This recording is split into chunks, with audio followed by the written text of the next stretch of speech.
Welcome Uh, back to the Hollow Table Games Network. I'm Ginger Joey. and I'm Corey Wise the Clown. We What? all float down here. I mean, it was a stretch. Corey Wise, Pennywise, Corey Wise. Oh, I was trying for something. yeah, It was a stretch. Corey and Wise in the same sentence. That is a bit of a I stretch. know it's really confusing, right? But we all float down here. Come, All right. join us. Uh, Corey is away from home for work, so we are doing a little bit Yes. of a remote podcast for you today. That's also why it's a little bit day late because he was in travel mode the last couple. So, Yeah, I'm here in my hotel recording studio now. So, that fun stuff. Jobs, aren't they the worst? They make you do things. Yeah, it's so terrible. Just want so to play this Star is Wars. Come on, guys. Right. So this is our Sunday summary segment, which means we're going to be talking about the weekend and how the PQs panned out and what the results and data of that tells us. So first and foremost, PQs. There was 15 of them over the weekend. And if you haven't 15. seen 15, and there was quite a few Hans. It is the weekend of the Han.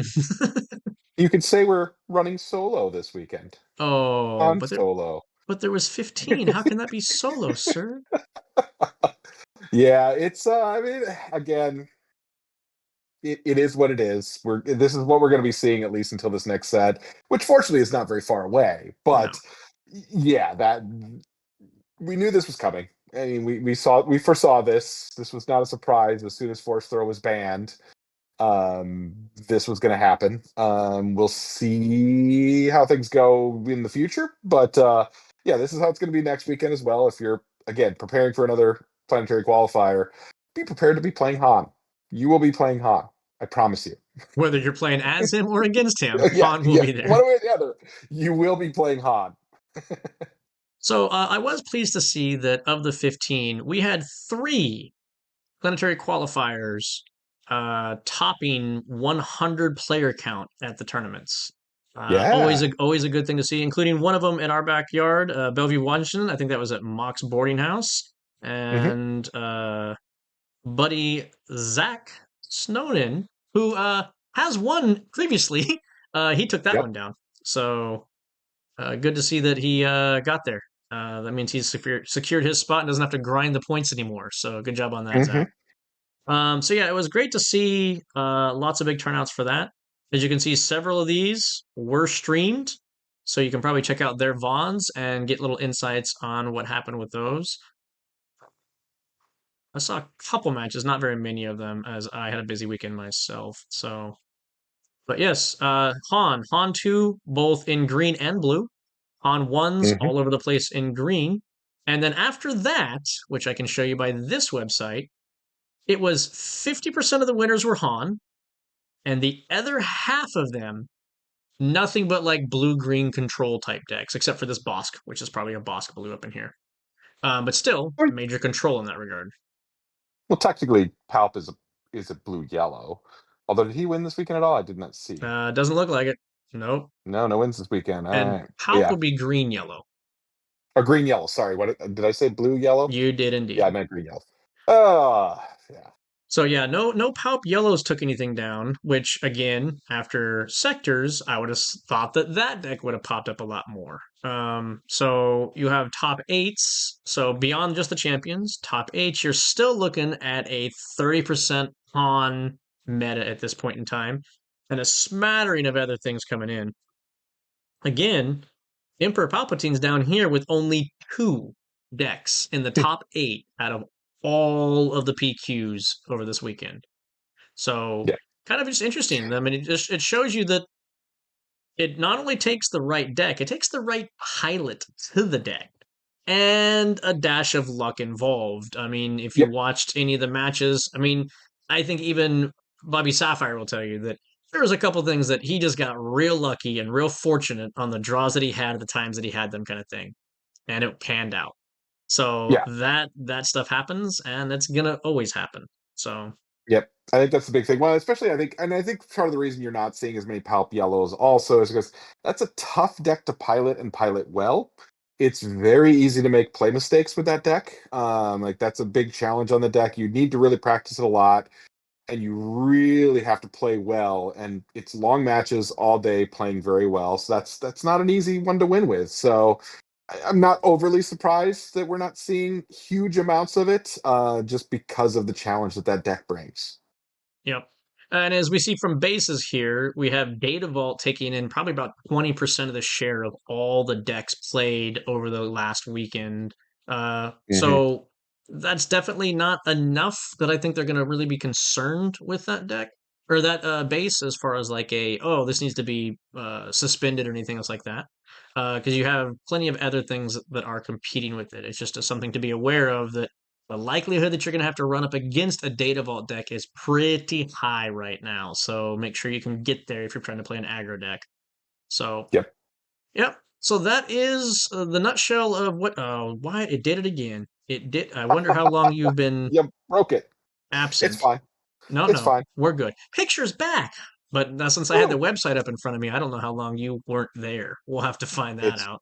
whatever. It'll be what it is. Your I your disappear beautiful for a little bit. It your happens. beautiful song voice is all we needed in this entire thing, That's, Corey. I mean, Fear honestly, not. that's the truth. You just need my smooth, dulcet baritone tones. That's all you're looking for. So, with that said, the set five is kind of coming to its conclusion. We're in that phase of the 2 week somber kind of like moving into set six. Personal side note, we had a store showdown that I went to actually. So Oh, I went to CloudCap Store Showdown on Saturday, oh yeah. and How was that on Saturday? Was not able to make it. so I took a Quinlan, or no, sorry, not Quinlan, Qui-Gon Blue, Okay. and I ended up being in first place after Swiss rounds, and then they did a top Hmm. cut, and I lost at the very first match of top cut. Of And course. it literally came down to it was a really weird situation. I played Jen, who Hmm. was on I felt so bad, but she did so well under the circumstances. She left her house and left her deck at home and had to Oh borrow no. somebody else's deck. And so Oh no. she ended up borrowing a player's what was it? It was who's the Mandalorian, the chick, the red Oh, Bo-Katan? Bo-Katan. She did a Yeah. Bo-Katan blue deck, right? Okay. And so she borrowed this, and I played her in Swiss, and I beat her in the Swiss rounds. And then I played her as she got eighth in the standings. So then I had to play her again since I was first and she was eighth. And I was anticipating everything she was doing, and she learned from our first match about how to play against me. And she did a fantastic job of actually counterplaying me with what she was getting. Nice. But I was anticipating everything she was going to do, and she was doing everything I thought she was going to do, but a turn or an action later, or a turn later kind of thing. So it was almost like a Mm. delayed thing, and that like action delay would then make me commit to doing something different instead of being having the counterplay to her. And then she would Yeah. do the thing that I was expecting her to do, and then I'm like, well, crap! Now I can't do anything about it, kind of thing.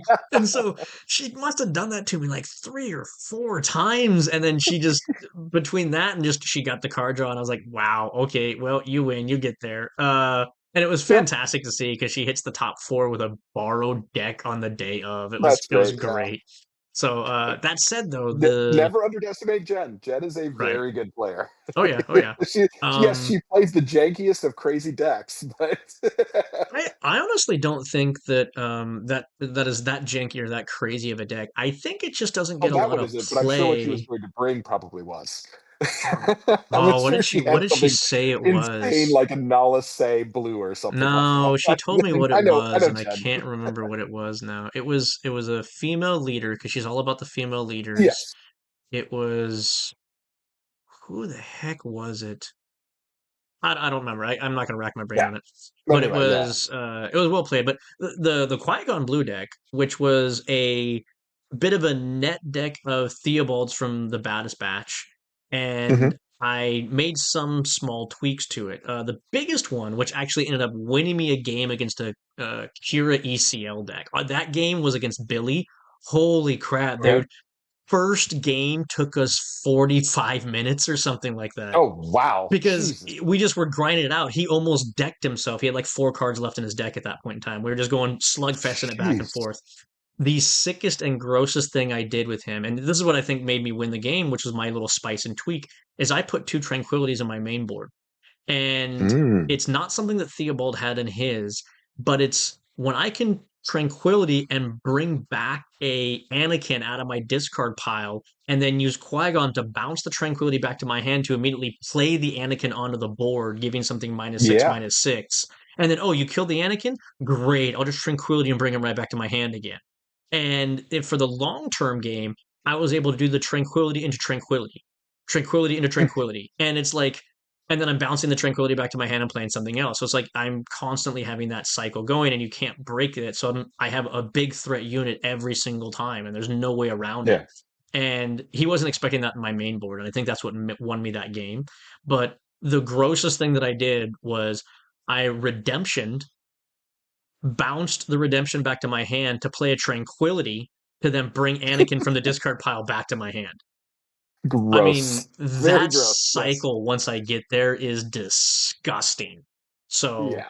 I mean, the biggest That's thing is nasty. if you can keep me off that force token and not allow me to get the bounce, that's the best way to beat it. Yeah. But I also have ways that I'm like, nah, I'm going to have the force. You're not going to prevent me from getting that kind of thing. So Yeah. the That's deck fair. functioned very, very well. I was very thrilled. I ended up just, like I said, getting top eight, which is all I really cared about because I got my one Grand Inquisitor that I wanted to have from the showdowns. So, Nah, I mean, that was my same thing. I got second place in the one I played in. I got 3 Grand Inquisitors. I'm like, I really just needed one of these. I'm yeah. good. So, That's what was another reason I was like, you know what? I've got some other things to do, so I wasn't able to do Cloud Cap. I'm also kind of glad I didn't because they did the top 8 cut. I'm not a huge fan of top 8 cuts and showdowns, I, honestly. I, I honestly wish they hadn't have done that because it was advertised as a 4 rounds of Swiss and that was it. And then we get there and they said you're Yeah. doing 3 rounds in Top Cut. And I was like, but my time commitment I wanted was Ah. only for the 4 rounds. And it also, if it would have just been the 4 rounds, I think it would have been me versus Courtney for first and second. And she was on Oh Han wow. 2 Okay. Blue. So, Oh yeah. yeah, Nice.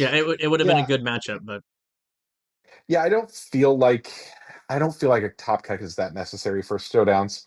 And it just makes it too long, in my opinion. I like agreed. showdowns to be nice and short. I want 3 or 4 rounds. Let's call it a day. We're good.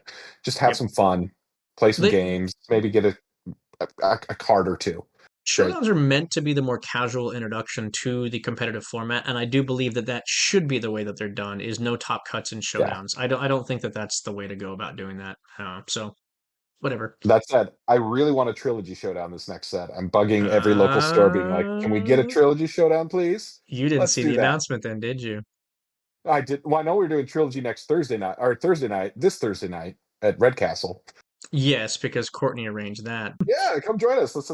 Have some fun with trilogy. I So yeah, I need to start working on some trilogy decks myself and just try to put together a set of 3 that yep. have the no overlap. Figure out my space deck and my control deck and my whatever else deck.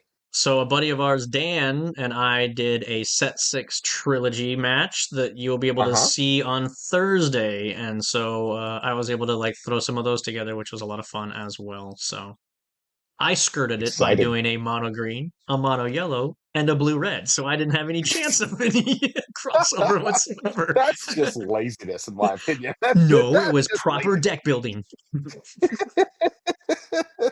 My biggest thing is that I like not having to have a sideboard in Trilogy because um, sideboarding is to me the biggest challenge in the competitive world is like what to properly sideboard to bring and then what to properly take out of your deck in a given matchup. That to me is like that the upper echelon of what makes a good player a great player is the ability to properly sideboard. And I personally don't quite have all those skills I want. No, I'm just saying. Well, my biggest challenge for sideboarding, especially, is just preparing what I should sideboard and what I should be taking out, what I should be putting in for each different type of deck. And I mean, I can do it, but it takes a lot of time. You need to really just sit down and think through, what do I take out against this deck? What's the weak points? What's this? And it's a lot to think about. And I just sometimes can't be bothered to spend that much time. So then it becomes as I'm sitting in front of something, okay, I lost this. What do I take out? What do I put in? I want to put these in. Now what can I take out? I don't want to take anything out. That's always my problem too. Is like, great, I know what I want to put in against you, but I don't know what I want to take out to have gone. So I Yeah. think you hit the nail on the head though. A lot of it is prep. It's going, okay, here's my deck. If I face this, this is weak, this is weak, this is weak. So these come out and these go in, and you could almost like take pictures on your phone of what you plan on Yeah, taking out and putting back in, so you can like reference point against Cad Bane, this happens. Against Han, this happens, and just there you go. but So, don't actually do that unless you want to get DQ'd. You can't be well, using phone pictures. yes, Don't that's don't actually do that, please. sure, but yeah, it's like I said, just having like uh, the reference point that you can kind of study and review is always good for yourself, like little yeah. flashcards. Yeah, there you go. So, Yeah, Star Wars flashcards. That sounds fun, right? but on that That's what note, we play as this we for, said, right? yeah, like we said, we're kind of in like that segue land into set six, as is just around the corner on October 31st, your Halloween special. So, I personally am signed up for two pre-releases that day, and Oh yeah, I should sign up for a second one. I'm signed up for the first. You're signed up for Cloud Cap as the second one, I'm assuming. yep, I got the red castle for the super sealed, and then I got the cloud cap at 5:30 after that. Okay. Yeah, I might have to sign up for that one as well. Just do a back to back as well. I might join you for the double pre-release, and that'll be my pre-release for the weekend. Yeah, that's basically mine for the whole weekend, and then I think Dan joining us on that as well. So, but in lieu of that, what we wanted to do, or it's not in lieu, in light of that, what we wanted In to light of do that, yeah. was kind of go over, since all the set list has been spoiled now, what the five like hot cards that we're looking at that might shake up this meta are, or the ones that we're the most interested in actually building. I'm going to let Corey go ahead and start this off with, and let's go Okay. through his at that point in time. Am I So doing all five of mine just do and then all all of five of yours? yours, and then I'll do Okay. all of mine because, as we already know, mine are not quite five. So Yeah, that's fair. So okay, and I will say, I will caveat, this is one of those, just these are the cards that have kind of leapt out for me of these are interesting. I think they're going to be fun. I think they're going to do cool things. They're going to be valuable. They're ones I'll be looking to fit into decks. Some I think are being talked about. Some are getting talked about more. So it's not, I'm not bringing original ideas. These are just kind of the ones that excite me more than most of everything. I'm skipping some of the really over talked about cards. I did highlight that we talked about it last week, Cinta Kaz. We talked about that. We're not going through that one again, but yeah, it's going to be everywhere. But these are a few that I think are you're going to be seeing a lot of, and I wanted to kind of just talk through and just say what makes them interesting to me. So I'm assuming you got the first one pulled up. I can't see the screen. Do you have the oh, first one it's condemned? been up since you started talking. No, there we go. So the first one is, as you can see on screen, condemn. So I actually had to run Joey through this ahead of time because it's very easy to misread condemn. So the way condemn is written, when a unit attacks, it's going to gain that on attack ability, but it also loses all other abilities on attack. And you do not have to disclose to make it lose those abilities. So this is a very good card for decks with dangerous on attacks, raids, overwhelms, anything that you want to just shut down their on attack. You can tap this onto it, and it just sure it can still do damage unless you do the disclose, but it can't do anything else. So this is going to shut down a fair number of good cards, powerful cards. This can also go on to leaders, and this shuts down leader on attack abilities, which is huge. Leia is not very good if you put this on her. That completely kills her value right there. She loses her raid and she loses her extra attack from another rebel. So this is I think, a very good upgrade that I think it's very control dependent. You're not going to see it really probably outside of much control decks, but I think this is a very strong card for control decks going forward. And I think you will be seeing this a lot, not just this set, but I think down the line as well. I think this is one that's going to keep popping up. Any thoughts, the additional thoughts you have on this one, Joey, before we It's, go to the next one? it's basically imprisoned plus is essentially what you're looking Yeah. at it as. I think this deck could even see main deck play in non-control decks, depending on how this meta shapes up, based off of that little revelation that you enlightened me to, and that it shuts down all on attack abilities just by having it equipped. You don't have to do anything else to it if you didn't want to at that point in time. So, like I said, we'll have to see what's going to come forward, but like the biggest thing is like it's not going to work against like static things like crate dragons, whereas imprisoned took them away. Period. This only takes it away if they're attacking with it. So Yeah, yeah, it doesn't. If it's a static ability, it's not going to help. This is only going to shut down on attack abilities. But, and as I've mentioned specifically, especially leaders, a lot of leaders have very strong on attack abilities, run. and they lose it with this. Yeah, yeah, yeah. This would be a very depressing thing to see as a Han one player. Uh, this just completely killed your Han one. So Yeah. yeah, in that aspect, I think we're going to see this. I mean, I say villain. I say it's going to be mostly control decks because blue black is pretty much entirely control. That might change. We'll see how control goes in the future, but that's why I think it's still mostly just going to be control decks. Because I don't know if we're going to see any non-control blue black decks anytime in the future. Another Maybe reason to I'm wrong still be though. running item removal in your main deck, though. Yes, absolutely So, necessary, along with the barrage of pilots we're going to see from. yep. Yes, highly recommend it. All All right. right, so that's the first one. The next one is related to that as well, and that's Galen. And Galen's been getting talk as well. Uh, I mean, he just shuts down a card completely and utterly. I don't like this card. I don't want this card causing me a problem. I'm going to name this card, and now this card does nothing. Um, so that's really good. The fact that it has plot makes it great because it gives you the ability to flip your leader and at the same time call rivals fall if you think your opponent has that, or call. I mean, obviously, Power of the Dark Side, you could technically, if you want to, if you think they have that. But there's lots of different things that you can just shut down with this, as long as you have an idea of the decks you're up against, what their power is going to be. This is going to be a very good card. I do expect to see Galen get used a fair bit. It's a challenging card because you have to at least know what you're going against and what you could potentially shut down, but it shuts things down hard. I think Joey and I were talking earlier. It's and the talk that you're hearing about is it's blue white Kira basically, but it's I think it's better than Kira. Yes, you don't get to see the hand, but the fact that you just turn those cards off rather than just making them more expensive, I think is better. Yeah, Any I think the biggest thing is it's not necessarily that you have to know what your opponent is like. You don't have to know the meta. You just have to know what like hurts you the most in the yeah, moment more than anything else. Basically, if something's gonna blow you out, then that's what you name. I did stuff similarly with regional governor in the past, where it's yeah, like, okay, here's my two drop to say you can't play Super Laser Blast because I know that if you can play Super Laser Blast, I'm in big trouble, which then mhm, forces you to commit resources to removing my regional governor before you can pull off that Super Laser Blast. Galen's basically yeah, just a boosted, better version of that in that regard.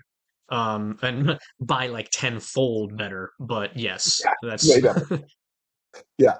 So yeah, yeah, agreed. You don't need to know everything your opponent's going to be playing. You just need to know what threats your opponents might have for you and what you really need to stop hmm when you're playing it. But yeah, I think you're going to see a lot of play for him. I mean, it's a solid stat line. 3-5 for 4 is not a terrible thing.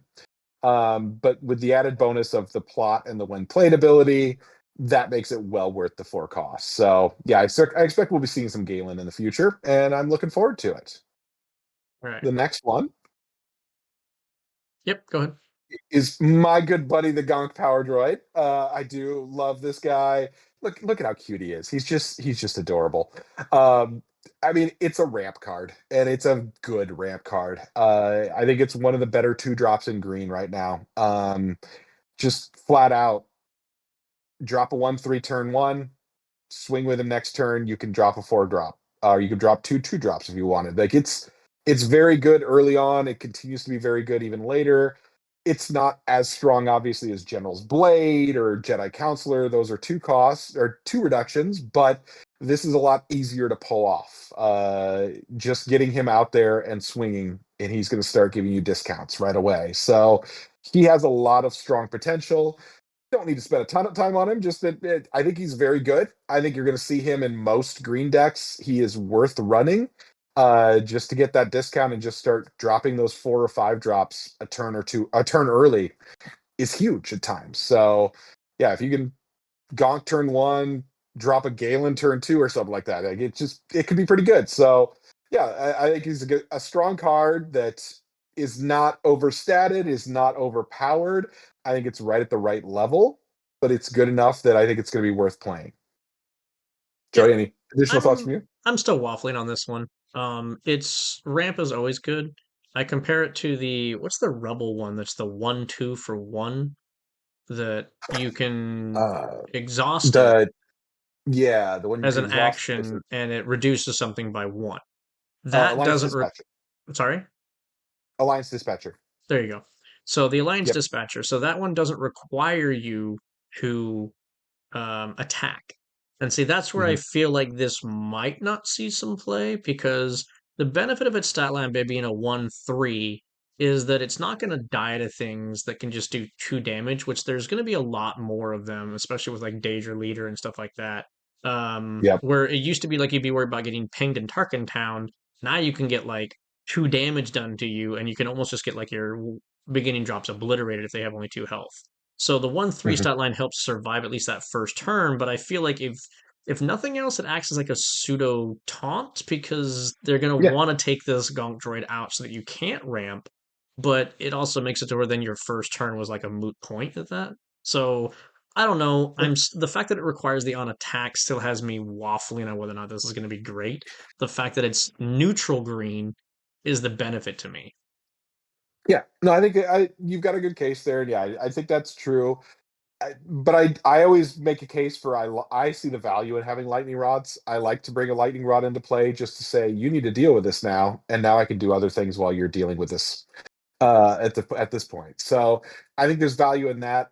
And I think it remains a lightning rod even later in the game. Like if you're two dropping it, let's say you really 5 resource turn, you had a 3 drop you wanted to play or a 3 drop some type of event or something you wanted to play, and then you play this as an additional 2 drop. I don't hate it. Hmm. Like I don't feel terrible about that. It's a well, either you deal with this, or I'm going to swing with this right away at the start of next turn and play something even bigger for cheaper. So it does have that value that it's an ongoing. It brings ongoing value, I think, and ongoing lightning rodness, as you would say. Sure. Yeah. All right. My next card is up. Yep. Yes, Steph. Oh Okay, yeah, you're so good.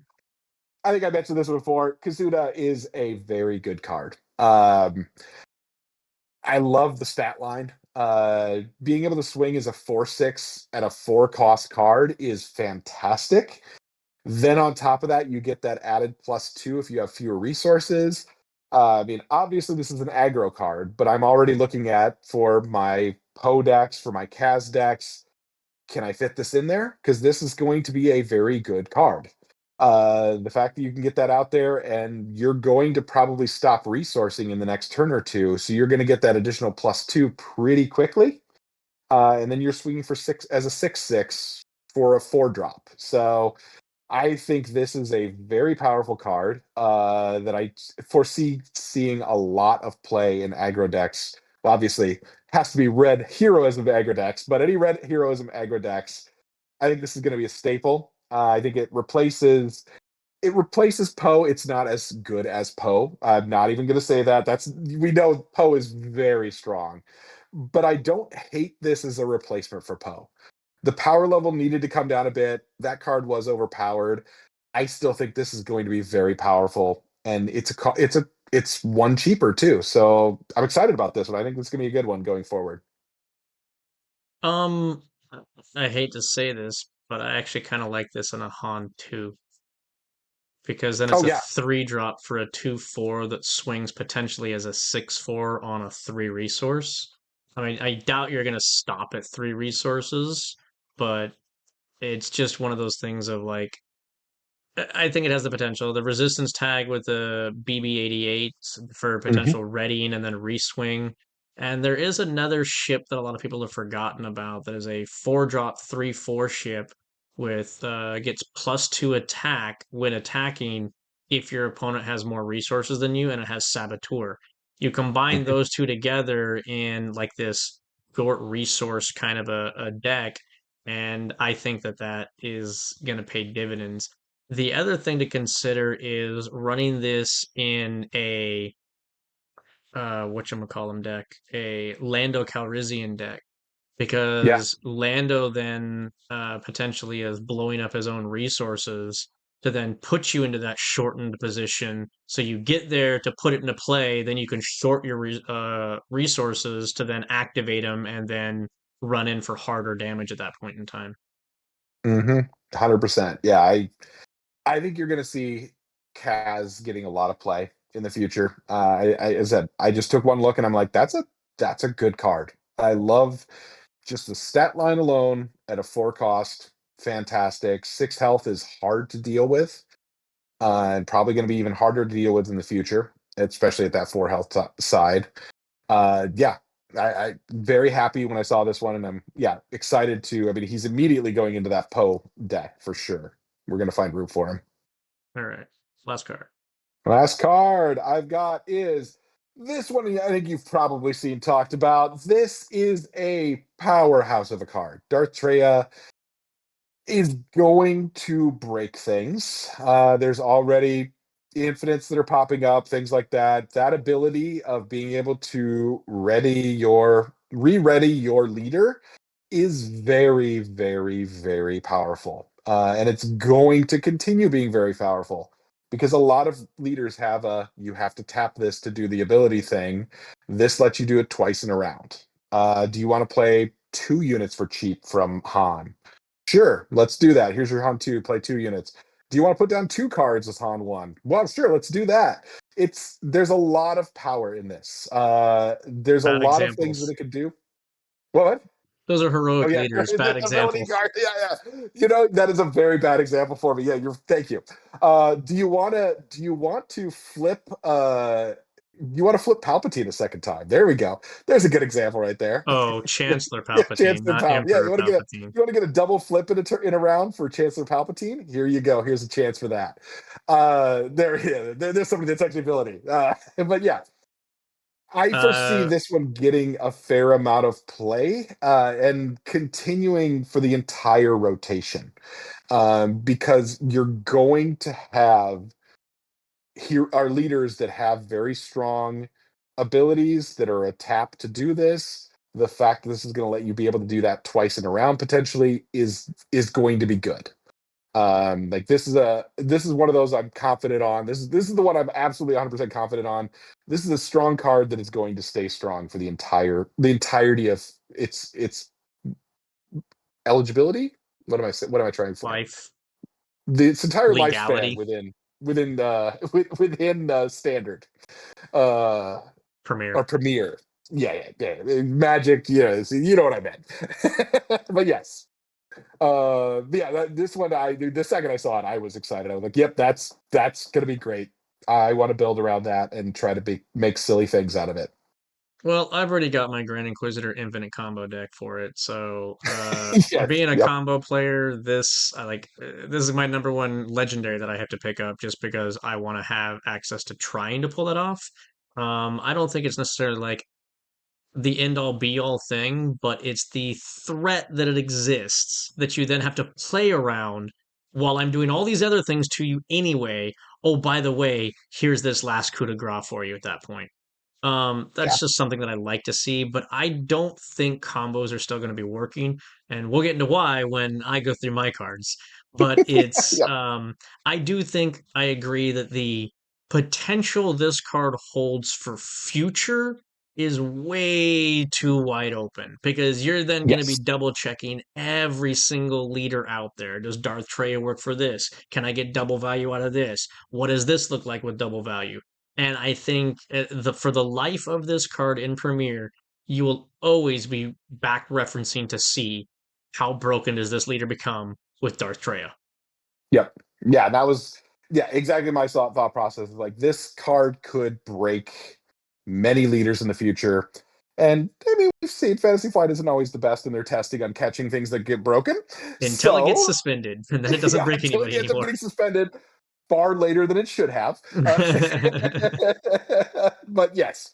So I mean, I would not be surprised if we get some broken leaders. And yeah, I think that is also very fair that this card may not make it through all of rotation before it gets suspended because it will end up probably breaking some things. Possibly, possibly, but only time will tell on that front. So Yeah. that's Corey's top five things that what he's looking at. So mine, I went with a little bit of a different approach. I'm looking at more of a archetype that I think is going to be coming more into the scene than it ever has before, based off of some of the cards that I have seen. And it all started with this card here, which is Admiral Ozzel.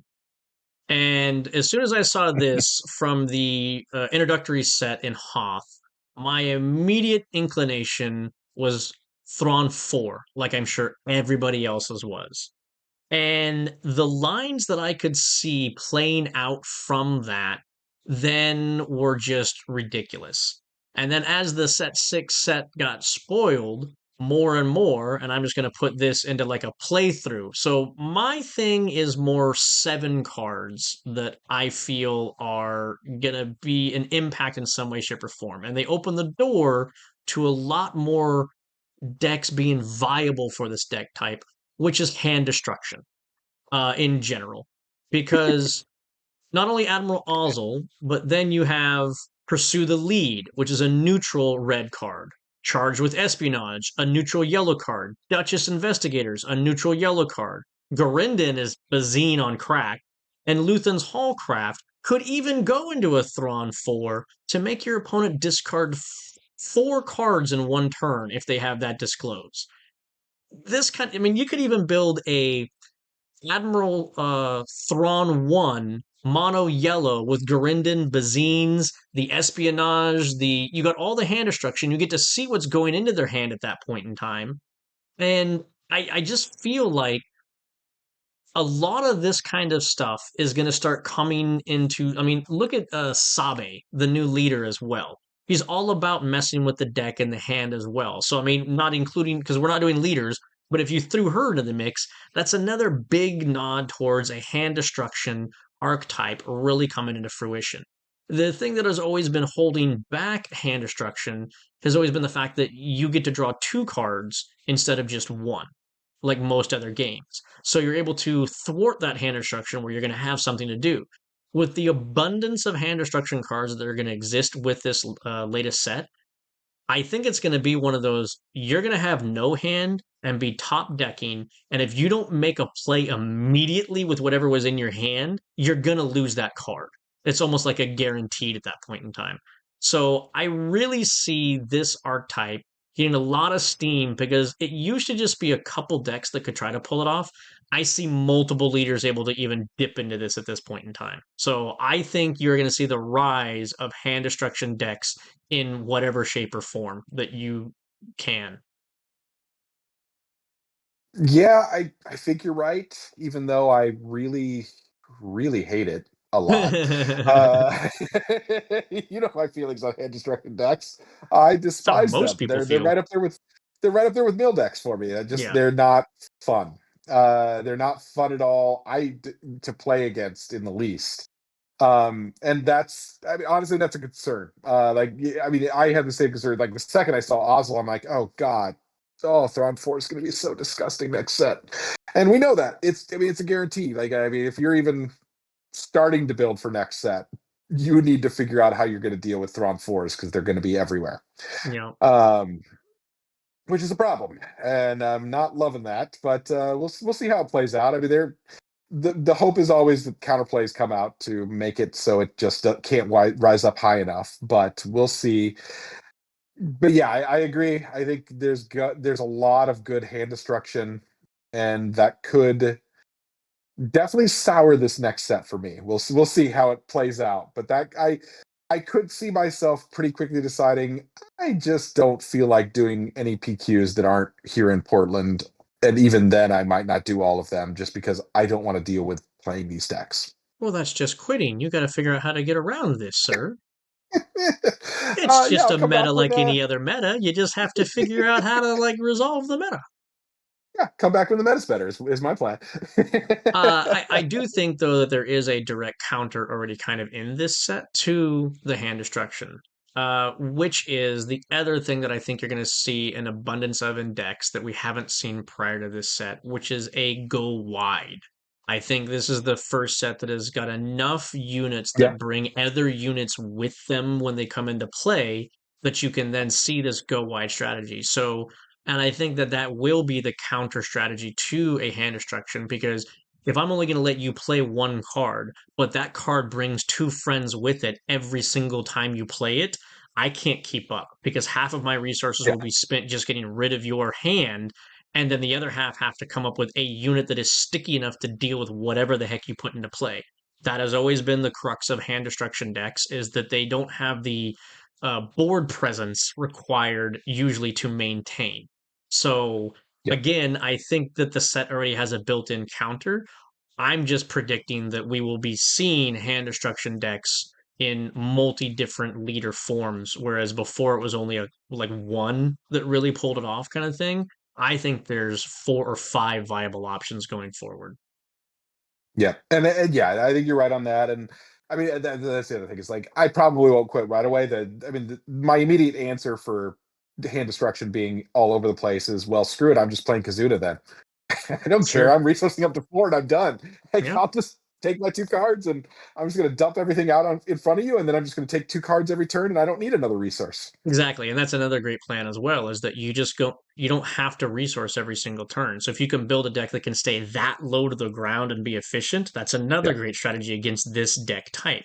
So again, to me, it's just a matter of how prevalent will it be, and is it going to be something that is going to dominate the meta, or just be a factor within the meta? So, yeah. Maybe it means Kylo's gonna come. What was that 3 Kylo with? Yeah, destroy my hand, please. I want that. oh, there's some Kylo buffs out of this set as well. So I've already Yeah, seen that's a very couple true. So gross ones that have occurred. So we'll see. it's gonna be Oh, hang on. No, we're towards the end of the video and we lose Corey. No, what also need to happened? get some new decks. Wait. Oh, do we We freeze for a lost you. second? You froze. You Oh went no, we froze silent. for a second. Oh You are no. DOA. Okay, now you're back. Oh, hotel Wi-Fi, isn't it the best? Yeah, Yeah, yeah, yeah. Again, it is what it is. What was I saying? I was saying that yes, I think it'll be interesting to see what this plays out with. I do expect, especially initially, we're going to be very aggro heavy. There's a lot of help for aggro in this set. hmm So I think you're going to see a lot of aggro, a lot of space aggro, which is going to be very scary. Again, we mentioned it before. Cinta makes Luke terrifying, yeah, absolutely just horrific. So like things like that are scary. So we'll see how it plays out. But yeah, I think it's going to be interesting to see the initial aggro rush followed by is mid range and control able to claw back in there. I do think, I mean, we've talked about it before. I think Han 2 is still going to be doing great. Han 2 is fantastic. Han 1, if hand hate becomes an issue, Han 1 is dead. That is the one thing that kills Han 1 more than anything else. If you can disrupt his hand, he's done. That's why Force Throw just shut him down. It just he could not handle it. So you might not be seeing as many Han 1s, but yeah, you'll still be seeing Han 2 everywhere because resource cheating is broken. We all know that. That's how it works in every card game. Resource cheating is always broken. yep. Well, anyway, I think that's going to do it for us because clearly I'm starting to have some technical difficulties because now I froze. Yeah. So Oh I no. think we're going Yeah. to wrap up our Holotable Games Network episode of our Sunday summary. So hopefully you got some information and some insights leading you down the pipe for set 6, and we'll see you next time.